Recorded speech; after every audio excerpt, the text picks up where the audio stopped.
lalu berusaha menyimpan sesuatu yang bisa membawa manfaat, baik untuk dirinya, untuk anak cucunya, maupun untuk keluarganya, untuk masa kini dan masa depannya.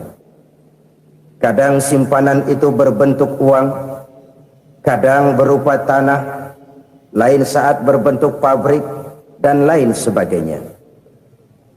Sementara masa depan yang paling pasti adalah akhirat.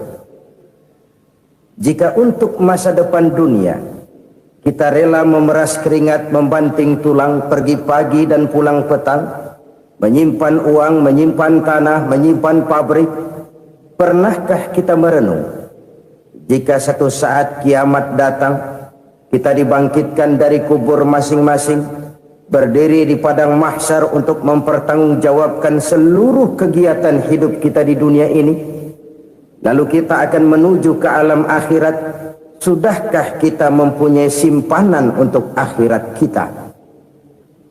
Pada pertemuan kali ini saya ingin menyampaikan sebuah hadis di mana Rasulullah sallallahu alaihi wasallam bersabda, arba'un min kanzil jannah. Simpanan sorga ada 4 macam. Yang pertama, ikhfa'us sadaqah, menyembunyikan sedekah. Saudara-saudara kaum muslimin, sebagaimana yang kita maklum bahwa Allah Subhanahu wa taala melebihkan sebagian rezeki dari kita terhadap yang lain. Ada yang kaya, ada yang setengah kaya, ada yang miskin, ada yang setengah miskin, dan selanjutnya. Ada yang gajinya kecil tapi penghasilannya gede. Ada yang penghasilannya gede tapi nggak punya gaji. Ada juga yang memang gajinya gede dan penghasilannya gede. Kelebihan rezeki merupakan sunnatullah dan tidak harus membuat kita merasa lebih dari yang lain. Bahkan sebaliknya, kelebihan itu harus membuat kita ringan tangan untuk menolong mereka yang memang memerlukan pertolongan. Kalau saudara diberikan ilmu, maka pertanyaan akhirat cuma satu: ilmumu kau amalkan untuk apa? Kalau saudara diberikan umur yang panjang, pengadilan akhirat juga bertanya satu: umurmu kau habiskan di mana? Tapi kalau saudara diberikan harta, pengadilan akhirat akan bertanya dua: hartamu kau dapat dari mana? Kau belanjakan kemana? Dari mananya ditanya, dan kemananya juga ditanya. Oleh karena kita akan dimintakan pertanggungan jawab, maka amanah yang bernama harta ini harus kita gunakan dengan sebaik-baiknya. Ada penggunaan yang merupakan kewajiban, itu zakat namanya. Ada penggunaan yang sewaktu-waktu, itu infak namanya. Ada yang lebih sewaktu-waktu lagi, dan itu sedekah namanya. Zakat dia terikat oleh haul dan nisab, oleh putaran batas waktu dan ukuran dari harta itu sendiri. Sedangkan infak terikat oleh situasi dan kondisi perekonomian seseorang. Sedangkan sedekah tidak terikat dengan apapun. Dalam kondisi seperti apapun kita bisa melakukan sedekah dengan yang terkecil sekalipun. Sampai-sampai Rasulullah sallallahu alaihi wasallam mengajarkan, la tahqiranna minal ma'rufi syai'an walau an talqa akhaka biwajhin talik. Atau ada hadis, tabassumuka fi wajhi akhika laka shadaqah. Senyumanmu kepada temanmu adalah sedekah. Jadi untuk melakukan sedekah tidak harus dalam berbentuk uang.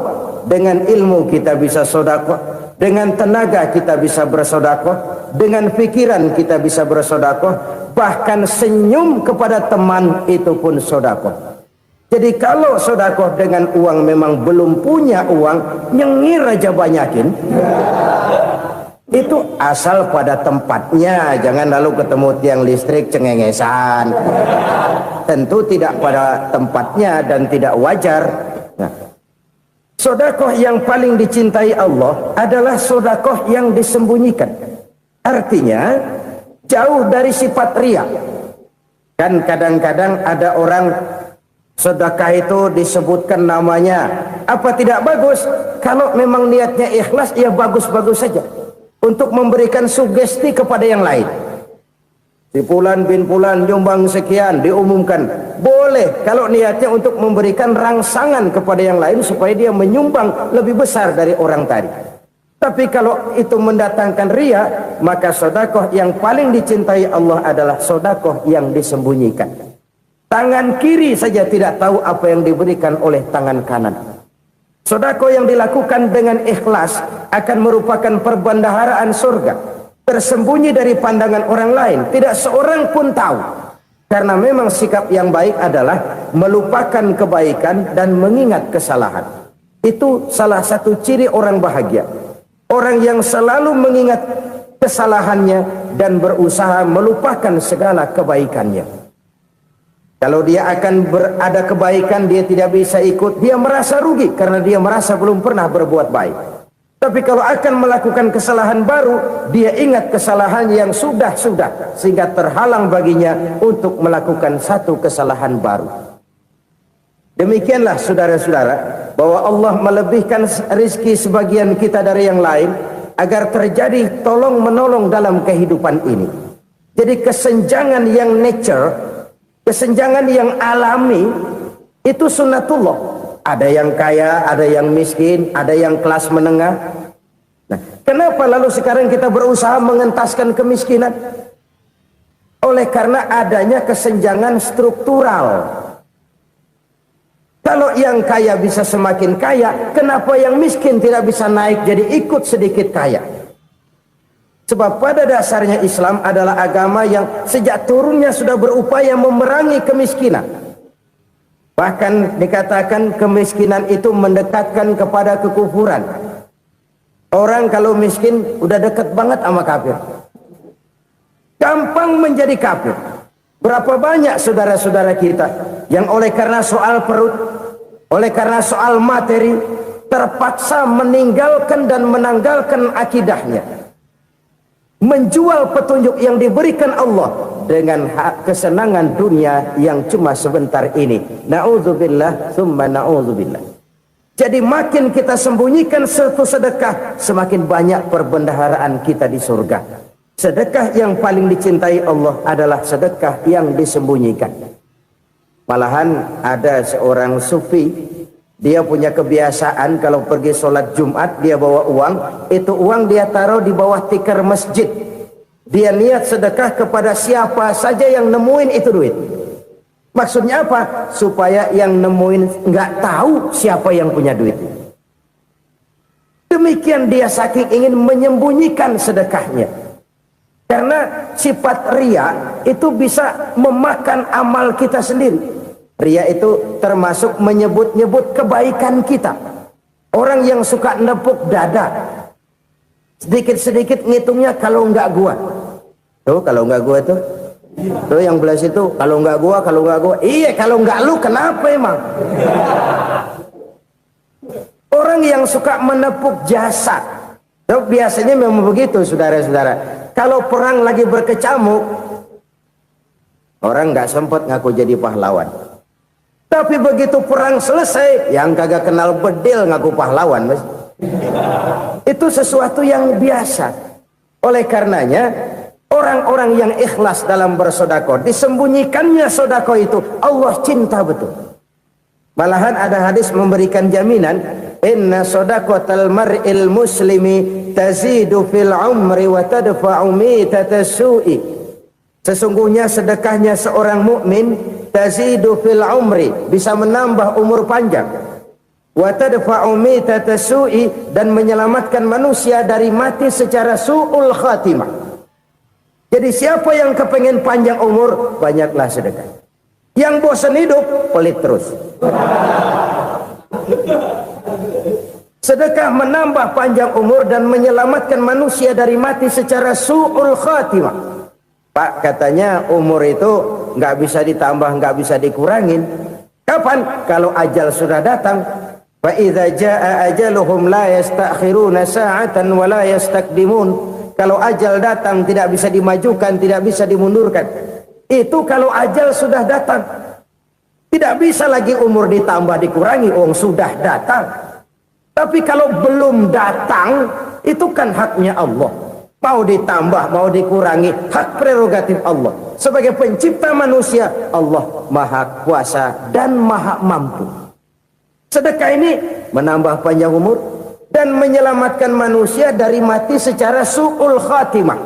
Itu orang mati kan sama ya, kondisinya mati, nggak nafas. Tapi hakikat mati kan lain-lain. Ada yang mati itu husnul khatimah, baik akhirnya. Misalnya lagi ngaji mati, lagi sholat mati, lagi sedekah mati. Ini yang dinamakan dengan husnul khatimah, baik di akhirnya. Sebaliknya ada yang su'ul khatimah, jelek di akhirnya. Ini yang jadi catatan akhir. Lagi nyekek botol, mampus. Lagi banting kartu, modar. Su'ul khatimah, jelek pada akhirnya. Sedekah menyelamatkan manusia dari mati secara su'ul khatimah.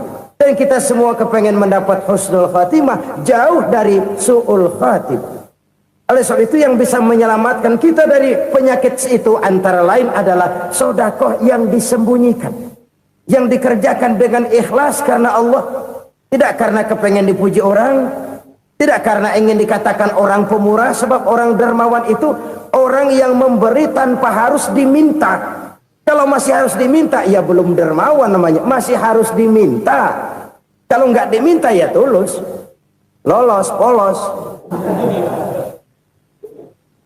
Saudara-saudara kaum muslimin rahimakumullah. Harta adalah amanat dan akan kita pertanggungjawabkan. Allah melebihkan rizki sebagian kita dari yang lain agar kita saling tolong menolong, bantu membantu. Nabi janjikan siapa yang meringankan beban saudaranya muslim di dunia, Allah akan meringankan bebannya di akhirat nanti. Sebuah jaminan dari baginda Nabi. Si orang yang kita bantu barangkali tidak bisa membalas, Allah yang akan membalas lewat jalan lain yang tidak pernah kita sangka-sangka. Ada orang tanya, Pak, ini ada orang nyumbang masjid sambil marah-marah, bagaimana? Saya bilang sumbangannya aja ambil, marahnya jangan. Marahnya jangan diambil, itu urusan dia. Saudara-saudara kaum muslimin rahimakumullah. Umat Islam ini kan umat yang punya potensi besar. Kadang kita merenung, kenapa kadang-kadang pembangunan masjid kok lambat sekali? Kalau hotel hari ini peletakan pertama, bulan depan peresmian. Supermarket hari ini peletakan batu pertama, minggu depan peresmian. Tapi kalau sudah yang namanya masjid, kadang-kadang peletakan batu pertama sekaligus jadi batu terakhir. 3 tahun, 4 tahun, campur nebar jalak di jalanan. Duit dijaring kayak ikan sepat. Apa tidak ada orang Islam yang kaya? Banyak. Apa tidak ada pengusaha muslim yang jadi konglomerat? Ada. Lalu yang belum banyak itu yang komit terhadap nilai-nilai agamanya. Akhirnya kita jatuh jadi umat yang lemah. Belum ada pengusaha konglomerat muslim buka pabrik supermi cap bedug misalnya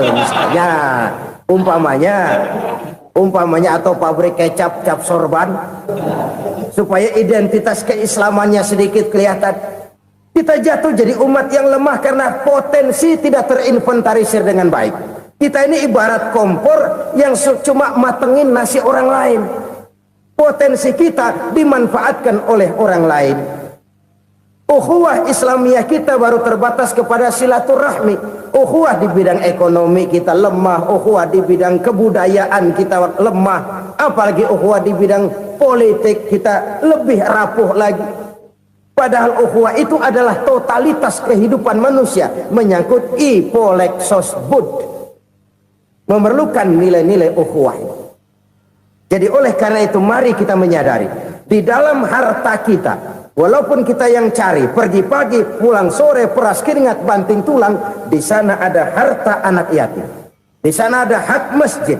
Di sana ada hak pesantren. Di sana ada hak jihad. Berbahagialah seseorang apabila dia oleh Allah dijadikan keran. Keran itu menyimpan air, tapi tidak untuk dirinya, tapi disalurkannya kepada mereka yang memang memerlukannya. Saudara-saudara kaum muslimin rahimakumullah, ini yang pertama. Jadi perbendaharaan surga adalah menyembunyikan sedekah. Orang lain nggak tahu, kita pun nggak pernah ngitung-ngitung. Kita anggap lewat begitu saja, padahal itu deposit akhirat. Satu. Yang kedua, perbendaharaan surga itu apa? Wa kitmanul musibah, menyembunyikan kesulitan. Kadang orang takut menghadapi kesulitan. Tapi makin kita merenung, hidup ini kan sebenarnya urusan. Takut sama urusan, ya jangan hidup. Tandanya orang hidup itu kalau punya urusan. Urusan melupakan problem. Problem sering menimbulkan kesulitan. Kesulitan bukan untuk ditakuti, tapi untuk diatasi dan dicarikan jalan keluarnya. Siapa sih orangnya yang gak pernah sulit-sulit?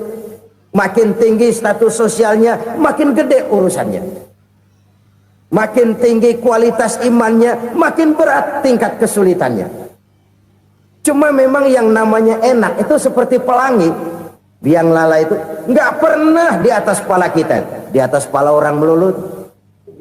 Lo sih enak lo, kata kita. Dia juga bilang yang enak kan lo. Pelangi itu nggak pernah di atas kepala kita. Kata tukang beca, aduh enak ya naik Mercy. Kata tukang beca, apa yang di dalam mobil Mercy? Aduh enak bener tukang beca, di jok ngeringkuk ngorok pulas bener. Saya kamar pakai AC sejuk, tempat tidur sutra empuk, alga spring bed, kulak kulik nggak bisa pulas kalau belum minum Valium, belum tidur. Enak bener tukang beca, di jok ngorok nggak tahu wetan kulon. Si tukang becak bilang yang di Mercy enak, yang di Mercy bilang tukang becak enak. Inilah enak, nggak pernah di atas kepala kita, di atas kepala orang lain melulu enak itu. Nah, saudara-saudara, yang merupakan perbendaharaan surga itu orang yang bisa menyembunyikan kesulitan, baik pribadi ataupun rumah tangga. Nih terutama rumah tangga yang jadi soalnya. Kadang-kadang kita ini kalau senang, sebaliknya kalau senang kita diam, kalem aja, cuek. Banyak banget duit kita bawaan, diam aja udah. Malah ketemu orang takut. Tapi begitu susah, sekampung tahu. Padahal Nabi mengajarkan perbendaharaan surga itu menyembunyikan musibah, menyembunyikan kesulitan. Kalau enak, cerita sama orang-orang. Kalau nggak enak, rasain sendiri, tekan sendiri, atasin sendiri. Kita kan sebaliknya. Senang kita diam, asal lagi susah, paling tidak kita nyari teman buat cerita kesusahan. Siapa orangnya yang nggak pernah susah? Cuma soalnya bagaimana kita mengatasi kesusahan itu sendiri. Begitu juga misalnya kalau orang sudah berumah tangga, itu orang tuanya harus menjadi tempat dia cerita yang enak-enak saja. Yang nggak enak rasain berdua, selesaikan berdua, atasin berdua. Jangan dibalik. Asal senang diam, giliran susah saja. Maknya laporan. Terbalik, bisa menjaga security informasi. Maka nama bayam keluar diam, malah seluitan. Enak amat lo makan daging ayam. Security informasi. Saudara-saudara kaum muslimin rahimakumullah. Ujian yang terberat itu yang pernah diberikan kepada para nabi, para rasul, para aulia, para ulama. Makin tinggi keimanan, makin berat bentuk kesulitan. Ayo saya kemukakan satu contoh saja. Ada seorang nabi yang kaya, nabi kaya, namanya Nabi Ayub. Iblis kalau orang begini kan keki, ibadahnya rajin, kaya. Yang kayak begini susah digodain. Kalau ibadahnya rajin, miskin, Kali bisa disogok. Sini imannya mantap, ibadahnya rajin, kaya, nabi lagi. Oh, tapi namanya iblis nggak kurang akal. Laporan, Tuhan, kenapa Les? Ya ini bahasa saya, bahasa Qurannya sih nggak gitu. Itu hambamu yang namanya Ayub, dia rajin ibadah cuma karena dikasih kaya aja. Coba kasih miskin dia, berhenti dia sembahyang. Ah, kamu bisa aja. Saya tahu Ayub itu hambaku yang ikhlas. Saya buktiin Tuhan, silahkan. Dibuktiin lah, iblis turun ke alamin. Yang mula-mula dia lakukan, dia rusak sawah ladang Nabi Ayub. Dia binasakan binatang ternak Nabi Ayub. Sehingga dalam waktu singkat, jatuhlah Nabi Ayub dari orang paling kaya jadi orang paling miskin. Beliau masih ibadah di mihrab dalam masjid. Datang iblis. Saudara Ayub, ya, lagi ngapain? Ibadah. Nyembah Allah, nyembah Allah. Oh, percuma. Kenapa? Tuhan yang ente sembah nih, dia udah bikin miskin ente. Sawah ladang ente hancur lebur, binatang ternak binasa. Sekarang ente jadi orang paling miskin. Ngapain nyembah Tuhan kayak begitu? Tekor. Udah berhenti dah ibadah, berhenti ibadah. Ini iblis sama Tuhan laporannya lain, yang dikerjakan kepada Nabi Ayub juga lain. Benar begitu iblis kata Nabi Ayub? Iya, sawah ladang saya habis, buras. Binatang ternak saya binasa, binasa. Saya miskin, bangpak. Apa jawab Nabi Ayub? Bukan innalillahi, ya ini hebat. Alhamdulillahillazi a'tani wa akhza minni. Segala puji bagi Allah yang telah memberikan harta kepada saya dan sekarang mengambilnya lagi. Alhamdulillah. Allah yang ngasih, Allah yang ambil. Itu mah urusan Allah. Iblis cuman ibadah jalan terus, sujud lagi Nabi Ayub. Iblis seleher gondok banget. Dasar Nabi nggak mempan dia apa-apain. Miskin malah alhamdulillah. Allah yang ngasih, Allah yang ngambil. Jadi kalau kita tidak komit, kita tidak terikat kepada kaya, miskin, senang, susah, apa yang bisa bikin kita susah? Jadikan kekayaan, kemiskinan, jadikan senang, susah sebagai anak buah yang bisa kita atur.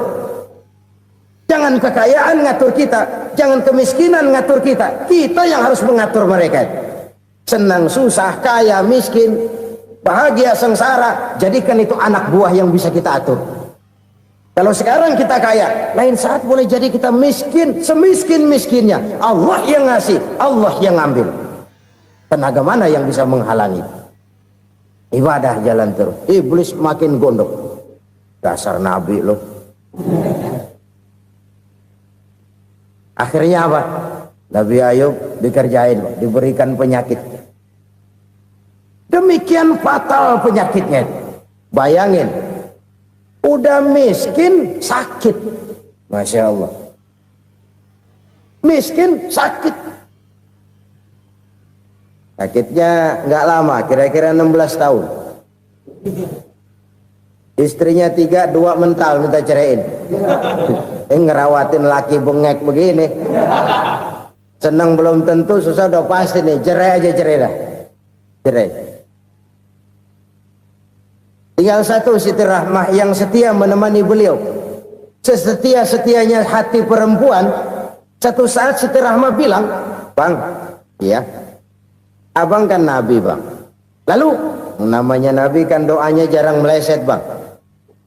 Maksud kamu minta kenapa sih sama Tuhan biar abang sembuh baik dah bang?" Siti Rahmah, iya. Saya sakit berapa tahun sih dah? 16 tahun bang. Sebelum ini saya sehat berapa tahun? Ya kira-kira 60 tahun bang. Nah coba ente banding-bandingin Rahmah. Saya dikasih sehat 60 tahun, dikasih sakit 16 tahun. Sudah nggak sabar mau doa kepada Allah minta sembuh. Saya malu kepada Allah. Diuji dengan yang luar biasa seperti ini, tidak mengganggu stabilitas kehambaannya. Dia tetap menghamba kepada Allah Subhanahu wa ta'ala. Saudara-saudara kaum muslimin rahimakumullah. Kunci menghadapi kesulitan itu apa? Allah jelaskan dalam satu ayat, wa basyiris sabirin alladzina iza asabathum musibah qalu inna lillahi wa inna ilaihi raji'un. Gembirakan orang-orang yang sabar. Siapa mereka itu? Yang apabila mendapat musibah mereka kembali kepada keyakinan dasar, segalanya dari Allah dan segalanya akan kembali kepada Allah. Ini konsepsi dasar dari sikap muslim dalam menghadapi berbagai kesulitan. Segalanya dari Allah, segalanya akan kembali kepada Allah. Kalau ini sudah kondisi dasarnya, maka kita akan lapang menghadapi kenyataan bagaimanapun pahitnya. Apakah itu namanya miskin, apakah itu namanya sakit, bahkan maut sekalipun. Maut sekalipun. Segalanya dari Allah, segalanya akan kembali kepada Allah. Ini sikap hidup, bukan sekedar ucapan. Kita kadang-kadang menjadikannya sebagai ucapan. Mulutnya sehingga berhenti, innalillahi wa inna ilaihi raji'un, tapi nangisnya terus gerung-gerungan. Bukan itu, ini kesadaran moral. Kalau segalanya dari Allah, segalanya kembali kepada Allah, kan sebenarnya cuma nunggu giliran. Hari ini saya nyembayangin dia, entah hari apa saya disembayangin orang. Hari ini saya antar dia ke kubur, entah hari apa orang nganterin saya ke kubur. Hari ini saya tahlilkan dia, entah nanti kapan orang tahlilkan saya. Segalanya dari Allah, segalanya akan kembali juga kepada Allah. Oleh sebab itu saudara-saudara, kesulitan bukan untuk ditakuti. Kesulitan justru untuk diatasi, dicarikan jalan keluarnya. Dan tidak ada orang yang tidak pernah mendapat kesulitan. Tidak ada. Semakin tinggi status sosial, semakin tinggi kualitas keimanan, semakin besar juga tingkat kesulitan. Hanya saja bagaimana cara kita mengatasinya. Dan Al-Quran menyatakan, inna ma'al usri yusra. Di balik kesulitan itu pasti ada kemudahan. Roda itu berputar. Karena itu Rasulullah Sallallahu Alaihi Wasallam mengingatkan kepada kita, ta'arraf ilallahi firraha ya'rifka fisyiddah. Ingatlah kepada Allah di waktu kamu senang, supaya Allah ingat kepada kamu di waktu kamu susah. Kalau waktu senang kita ingat kepada Allah, kita susah, Allah tidak akan meninggalkan kita. Tapi kalau waktu senang kita jauh dari Allah, sujud tidak sempat, dengan masjid jauh, ketika senang kita lupakan Allah. Nanti begitu kita susah, Allah lupakan kita. Dan itu menyakitkan. Oleh karena itu orang-orang tua kita dulu bilang, kalau lagi sehat ingat-ingat lu bakal sakit nanti. Kalau lagi kaya ingat-ingat satu saat kita bakal jatuh miskin. Bahkan kalau lagi muda ingat-ingat kita bakal tua. Dan yang terpenting, kalau lagi hidup ingat-ingat kita bakal mati. Saudara-saudara kaum muslimin rahimakumullah. Jadi yang kedua yang merupakan perbendaharaan surga, menyembunyikan musibah. Saudara-saudara kaum muslimin rahimakumullah. Hal ketiga yang merupakan perbendaharaan surga adalah wasilatur rahmi. Orang yang suka bersilaturahmi. Sebagaimana yang kita maklum bahwa manusia adalah makhluk yang disebut zon politika. Makhluk sosial yang tidak mungkin hidup sendiri-sendiri. Betapa dan siapapun kita memerlukan orang lain. Bodoh betul manusia kalau tinggal di tengah masyarakat tapi tidak mau bermasyarakat. Merasa hebat sendiri, pinter sendiri, gagah sendiri, kaya sendiri. Mungkin kalau mati juga ngubur sendiri. Jangankan kita di sini, di sorga saja Nabi Adam waktu sendirian bengong melulu, mondar mandir. Allah tegur dalam sepidang. Ya ini kalau bahasa saya. Iya Tuhan, sepi ini nggak ada coret-corekan pisan ini. Diciptakan Siti Hawa, baru anteng Nabi Adam. Itu di sorga. Cobalah. Umpamanya saudara tinggal di Jakarta nih. Kayak bener. Apaan aja di Jakarta punya saudara dah. Jembatan Semanggi ambil. Monas, Buntel bawa pulang. Hotel-hotel ambil semua. Cuman tinggal di Jakarta sendirian, apa enaknya? siapa dan siapapun kita perlu orang lain. Tidak ada seorang pun yang bisa memenuhi kebutuhan hidupnya secara sendiri-sendiri. Nah, Islam telah menyelamatkan manusia dari ras diskriminasi, mengikat manusia dengan persaudaraan yang berlandaskan kepada akidah. Karena itu dianjurkan bersilaturahmi. Bahkan Nabi menyatakan, man arada ayyubsata lahu fi rizqihi wa yunsa'a fi atharihi falyasil rahimah. Siapa yang kepengen diluaskan rezekinya dan dipanjangkan usianya, banyaklah ia bersilaturahmi. Siapa yang kepengen dimudahkan rezekinya, hendaknya ia banyak bersilaturahmi. Kalau banyak teman, kesulitan kan paling tidak ada tempat cerita. Udah susah, sendirian kita pikirin diri, nggak ada tempat tukar pikiran. Cepet banget sama bengek. Dilawan sendiri. Nah, secara makro kita bisa berkata, tidak mungkin ada kemenangan kalau tidak ada kekuatan. Tidak ada kekuatan kalau tidak ada kesatuan dan persatuan. Tidak mungkin ada kesatuan dan persatuan tanpa semangat silaturahmi. Kalau umat Islam mau menang, dia harus kuat. Kalau umat Islam mau kuat, dia harus bersatu. Kalau umat Islam mau bersatu, dia harus membudayakan silaturahmi ini. Bahkan sampai-sampai kata Nabi, kalau bisa cari nilai tambah. Apa? Silman qata'ak. Bersilaturahmilah kau kepada orang yang marah denganmu. Masya Allah, indahnya ajaran agama kita. Orang yang marah pun kepada kita, kata Nabi, kalau bisa bersilaturahmilah kepadanya, kepada orang yang marah itu. Di situ nilai tambah. Cuman jujur nih hadis, ngucapinnya gampang, ngamalinnya yang berat banget. Orang marah sama kita disuruh silaturahmi, ada apa malu? Lu marah, ada gua marahan lagi.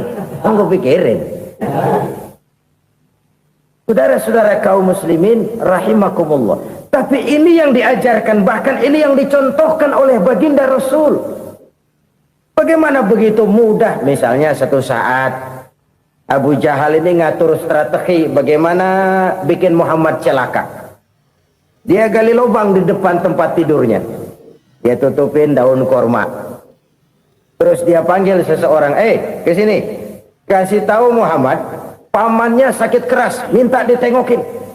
Berangkat orang ini ke sana. Muhammad, labbaik. Pamanmu sakit keras, dia minta ditengokin. Baik, saya akan datang menjenguk beliau. Berangkatlah Nabi ke rumah Abu Jahal tanpa prasangka apapun.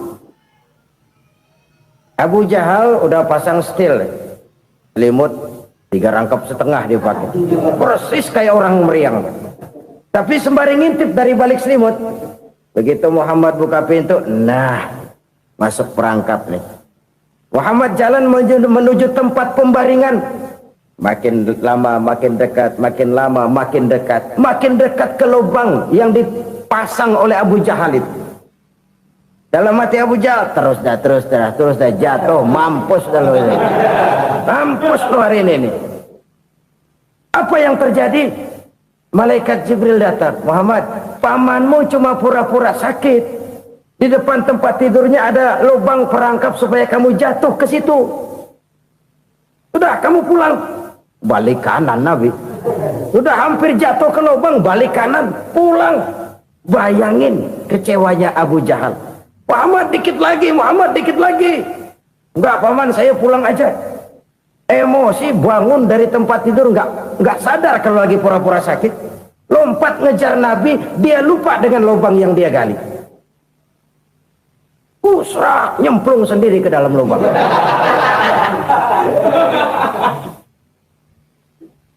Nabi terus berlalu. Ini terjadi keanehan. Jatuh ke lubang yang dia gali itu sebenarnya nggak terlalu dalam ya, antara 3-4 meteran lah. Tolong saya jatuh ke lubang ini. Datanglah pelayan-pelayannya itu. Angkat saya dari sini. Oh, yang ngulurin tambang. Satu gulung belum juga nyampe itu tambah. Kurang, beli lagi ke warung.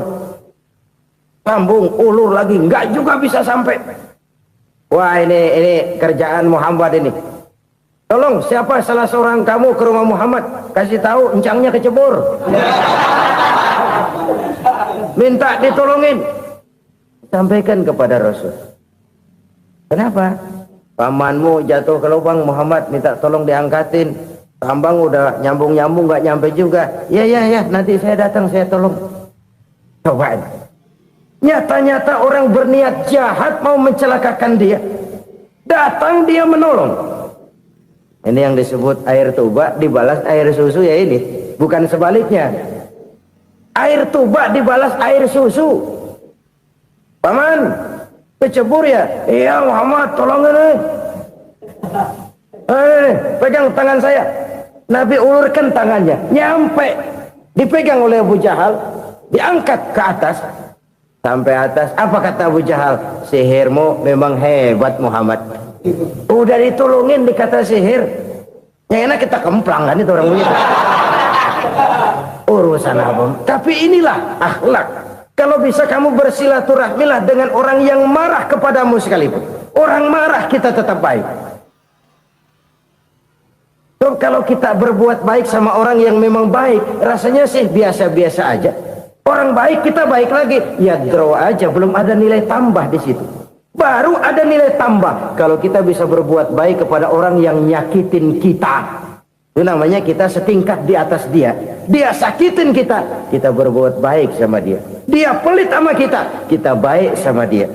Dia marahin kita, kita deketin dia. Di situ kita punya nilai tambah. Jadi siapa yang ingin diluaskan rezekinya kata Nabi dan dipanjangkan umurnya, hendaklah ia banyak-banyak bersilaturahmi. Sederhana sebenarnya silaturahmi. Tapi silaturahmi membangkitkan semangat kesatuan dan persatuan. Kesatuan dan persatuan melahirkan kekuatan. Dalam matematika, 1 ditambah 1 pasti 2. Tapi di tengah masyarakat, 1 orang takut ditambah 1 orang takut, hasilnya jadi 2 orang setengah berani. Kenapa setengah berani? Karena udah berdua. Tadi pan takut sendirian. Kalau dia kumpul turu-turu takutlah jadi berani. Kita yang lemah, kita yang tidak berdaya, kita yang miskin, kalau mau kompak bersatu, apa yang nggak bisa kita kerjain? Apalagi tinggal di kota besar, pilihan cuma 2, bertahan atau minggir. Bertahan atau minggir. Untuk bisa bertahan harus mampu bersaing. Untuk mampu bersaing harus punya keahlian. Keahlian harus ditunjang dengan pendidikan. Ditambah oleh kekompakan sebagai umat. Udah miskin mencar mulu, orang injek gitu. Orang nggak pandang urusan apa yang malu. Oleh karena itu silaturahmi pada hakikatnya merupakan ruh dari ukhuwah yang diajarkan oleh agama kita. Bagaimana Islam menyelamatkan masyarakat manusia dari ras diskriminasi, mengikat manusia, dan tidak ada persaudaraan yang lebih indah selain persaudaraan yang diikat dengan nilai-nilai akidah. Sepanjang orang di jalan Allah, itulah saudara kita. Keluar dia dari jalan Allah, selesailah persaudaraan sampai di situ. Karena itu, kalau ingin menyimpan sesuatu di surga, banyaklah bersilaturahmi. Datang ke rumah ini, datang ke rumah itu, dan lain sebagainya. Itu simpanan kita di akhirat nanti. Ini yang ketiga. Saudara-saudara, yang keempat, perbendaharaan surga itu apa? Wa qawlu la hawla wa la quwwata illa billah. Ucapan la hawla wa la quwwata illa billah. Ibadah kan ada yang berat, modalnya besar. Bangun masjid berat, modalnya besar. Bangun rumah sakit berat, modalnya besar. Ada ibadah yang berat, tapi modalnya ringan. Misalnya puasa. Puasa itu berat, mengendalikan nafsu. Kalau sekedar nggak makan nggak minum sih enteng, mengendalikan nafsu itu jihad terbesar. Tapi kan modalnya ringan, cuma niat saja. Ini ibadah berat, modalnya ringan. Ada ibadah yang ringan, modalnya juga enteng. Seperti termasuk ucapan la haula wa la quwwata illa billah. Tanpa sadar, la haula wa la quwwata illa billah, nyelengin tuh di surga. Nyelengin, kita nggak terasa nyelengin simpenan akhirat. La haula wa la quwwata illa billah, nyimpen lagi. Kaget, la haula wala quwata illa billah, nyimpan lagi, banyak simpenan. Walaupun sebenarnya yang dimaksud di sini adalah kesadaran batin bahwa tidak ada daya dan kekuatan kecuali Allah. Itu intinya. Kita memulai pekerjaan disunahkan baca bismillah, kan begitu? Apa itu? Kesadaran moral bahwa ini saya bisa kerjakan. Saya kerjakan ini dengan menyebut nama Allah. Kenapa? Kalau Allah tidak memberikan daya dan kekuatan, mana mampu saya kerjakan ini. Maka saya kerjakan ini dengan menyebut nama Allah. Bismillah. Kesadaran moral. Manusia hanya wajib berusaha, tapi nggak pernah wajib berhasil. Banyak hal-hal yang kalau kita renungkan secara rasio nggak mungkin, tapi jadi kenyataan. La haula wala quwata illa billah. Tidak ada daya dan kekuatan kecuali bagi Allah semata-mata. Kesadaran moral akan kelemahan dan keterbatasan makhluk bernama manusia. Kadang kita kagum dengan otak, tapi kita sering lupa sama yang bikin otak. Padahal bagaimanapun hebatnya otak, yang bikin otak pasti lebih hebat dari otak. Nggak percaya, silahkan otak-otakan. Inilah kecenderungan. Kita kagum dengan pesawat-pesawat mutakhir, bukan main, besi gede banget terbang itu. Alangkah hebatnya. Lalu apa yang bikin otak tidak lebih hebat dari itu semua? Kita puji laut, apa yang bikin laut tidak lebih hebat dari laut itu? La haula wala quwata illa billah. Tidak ada daya dan kekuatan kecuali Allah. Apa yang bisa kita lakukan kalau tidak karena daya dan kemampuan yang diberikan oleh Allah kepada kita? Lahirlah sikap tawadu, rendah hati, tidak melonjak menjadi angkuh dan sombong, sadar akan kelemahan dan keterbatasan diri sebagai makhluk yang diciptakan oleh Allah Subhanahu wa taala. Jadi satu sisi ini ucapan yang berpahala, la haula, jadi wiridan. Pada sisi lain ini kesadaran moral, sikap mental, kesadaran batin bahwa yang punya daya dan kekuatan itu cuma Allah. Kita nggak pantas untuk sombong, sebab sombong itu pakaiannya Allah. Kita nggak sedang pakai pakaian Allah, kegedean. Dan makin kita renungi, makin terbentur. Apa sih yang bisa kita sombongin? Kita mau sombong apa? Kaya? Pintar? Itu kan semua relatif. Di atas langit masih ada langit lagi. Jadi oleh karenanya, marilah kita menyadari. Manusia hanya wajib berusaha, tapi tidak pernah wajib berhasil. Yang berusaha saja tidak wajib berhasil, apalagi yang tidak berusaha. Islam bukan agama orang pemalas yang selesai sholat lalu enggelohom, enggelenggem ayem-ayem.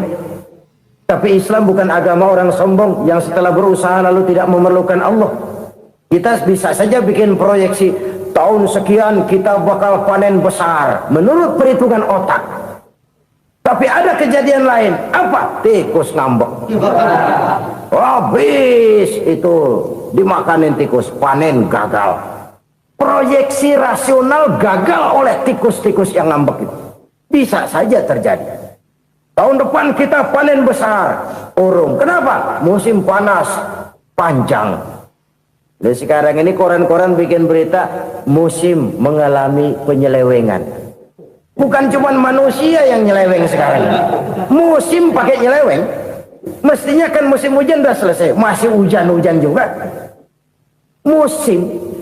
Nah sekarang kita boleh bikin proyeksi, kita bakal panen besar. Tahu-tahu musim panas panjang, sawah retak, air kering. Cari teknokrat yang paling botak, suruh pendekin tuh musim panas.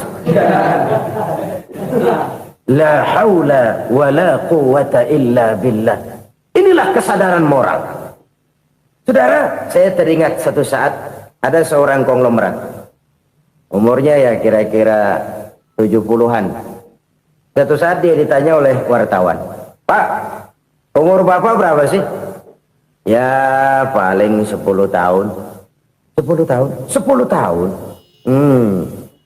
Anak Bapak berapa orang? Satu saja? Satu. Harta Bapak berapa? Ya paling-paling bangsa 7 juta kali. 7 juta? Iya.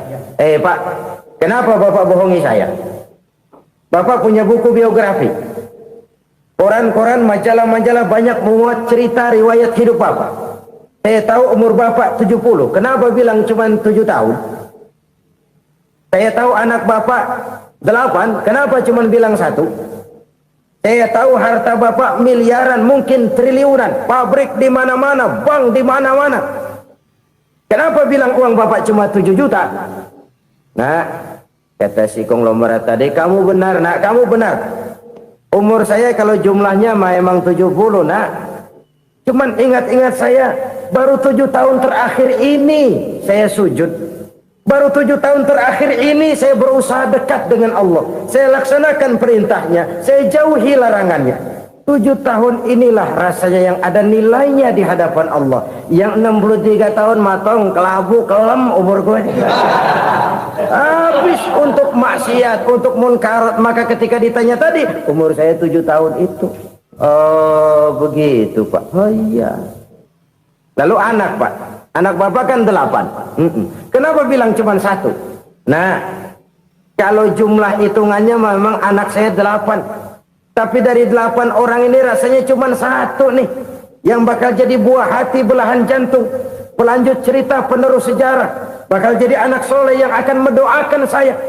Cuma 1 rasanya anak saya ini yang bakal jadi buah hati saya. Besar-besaran saya. Yang akan mendoakan di kubur saya. Yang akan mendoakan di akhirat saya. Yang 7 orang mana, Masya Allah, yang atu tenggeng, yang atu nyekek botol mulu, yang atu nggak karu-karuan. Makanya saya bilang 1 anak saya yang akan bisa mendoakan saya. Oh begitu Pak. Iya. Nah harta Pak, harta Bapak kan triliunan, pabrik Bapak di mana-mana, uang Bapak hampir di tiap bank-bank besar. Kenapa bilang cuma 7 juta? Betul kau nak. Harta saya kalau jumlahnya memang miliaran, triliunan mungkin. Tapi yang saya ingat baru 7 juta tuh yang saya belanjakan di jalan Allah. Saya nyumbang masjid, saya santuni yatim piatu, saya bantu pembangunan pesantren, saya bantu pembangunan rumah sakit Islam. Itu yang akan saya bawa pulang ke akhirat, yang 7 juta itu. Yang triliunan itu nanti akan diperebutkan oleh anak-anak saya sebagai waris saya. Jadi harta saya 7 juta itu yang bakal nemenin saya di akhirat. Yang akan saya bawa pulang jadi teman saya. Saudara-saudara kaum muslimin, jangan-jangan orang tua itu adalah kita-kita ini. Jangan-jangan kita-kita ini adalah orang tua itu. Jangan-jangan itu potret dari diri kita masing-masing. Dari sekian umur yang diberikan Allah, berapa tahun yang ada nilainya di hadapan Allah? Dari sekian anak-anak yang merupakan amanah, berapa yang akan mendoakan kita sebagai orang tuanya menjadi anak soleh? Dari sekian banyak harta yang diberikan Allah, berapa yang akan kita bawa pulang menghadapnya nanti, yang kita belanjakan di jalan Allah? Ini sebuah potret kehidupan. Karena itu kita kembali kepada la haula wa la quwwata illa billah. Kita wajib berusaha, kita wajib berikhtiar. Selebihnya, segala daya dan kekuatan hanya milik Allah saja semata-mata. Satu kesadaran batin dari setiap pribadi muslim. Setelah ia berusaha dan berikhtiar, ia menyerahkannya kepada Allah Subhanahu wa ta'ala. Jadi, satu sisi ini merupakan wiridan ucapan yang mengandung pahala. Pada sisi lain, ini merupakan sikap batin dari seorang muslim di dalam ia menghadapi realitas kehidupan ini. Saudara-saudara kaum muslimin rahimakumullah.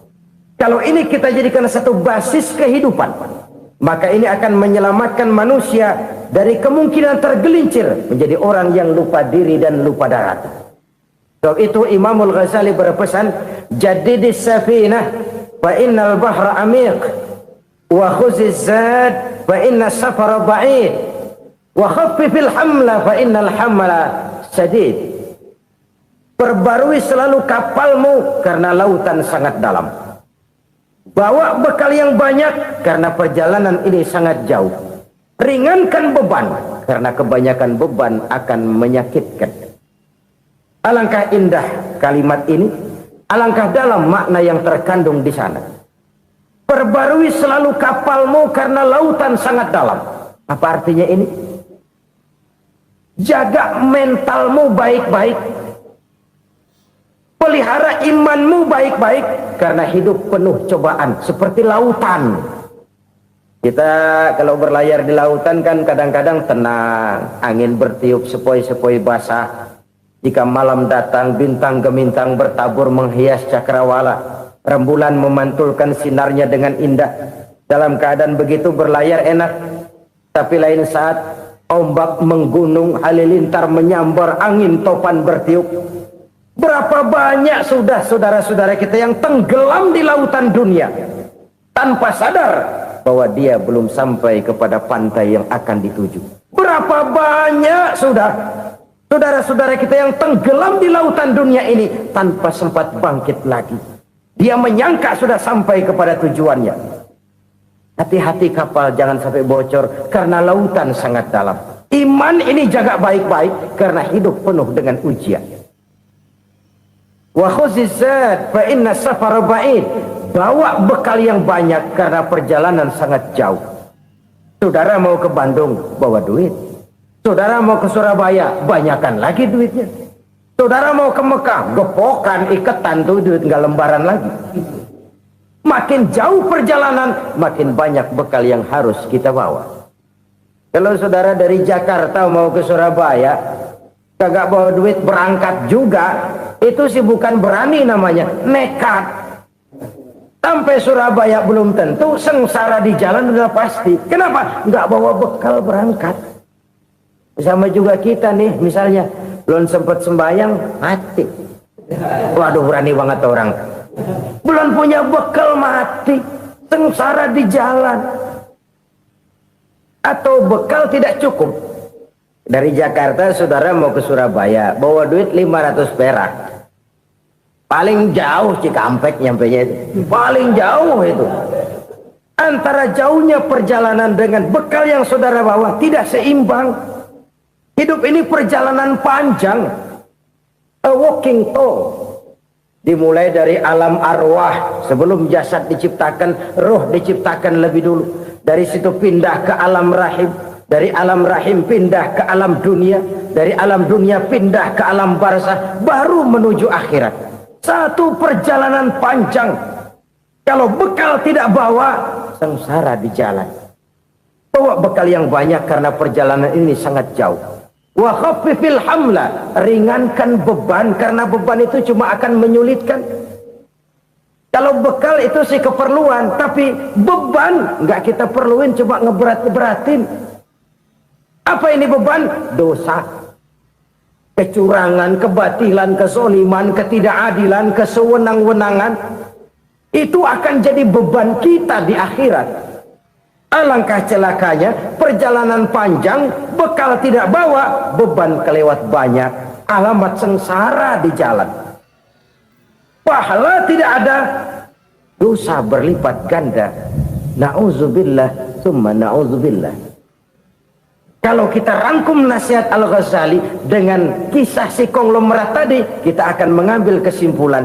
Pertama, bekal terbaik dalam menghadapi gejolak kehidupan ini tidak lain adalah iman. Yang kedua, pahala dan dosa.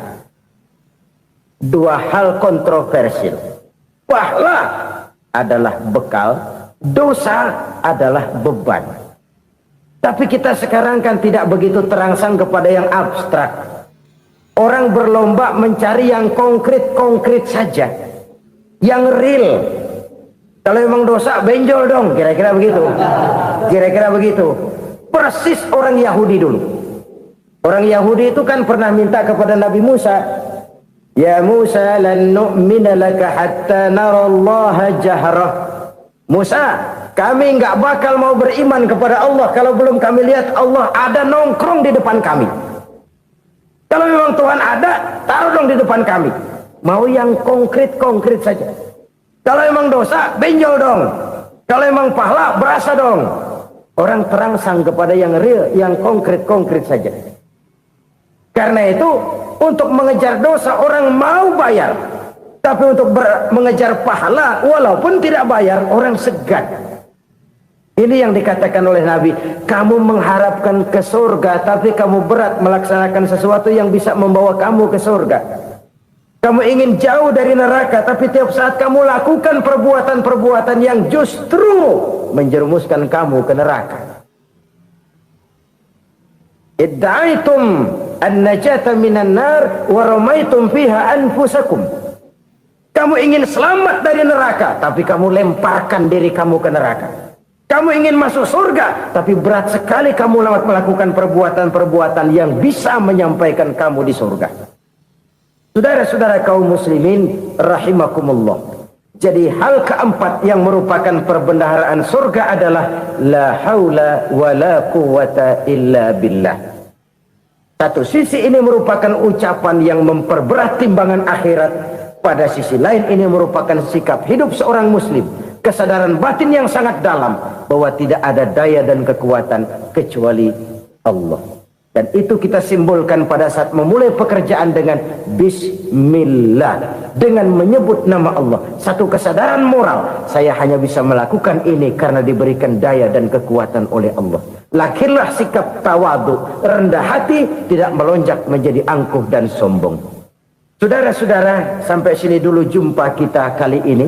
Semoga 4 perbendaharaan surga ini dapat kita lakukan, yang kelak akan merupakan bekal kita di kemudian hari nanti. Amin ya rabbal alamin. Terima kasih atas segala perhatian, mohon maaf atas segala kekurangan. Usikum wa iyaya bitaqwallah. Wassalamu alaikum warahmatullahi wabarakatuh. Waalaikumsalam warahmatullahi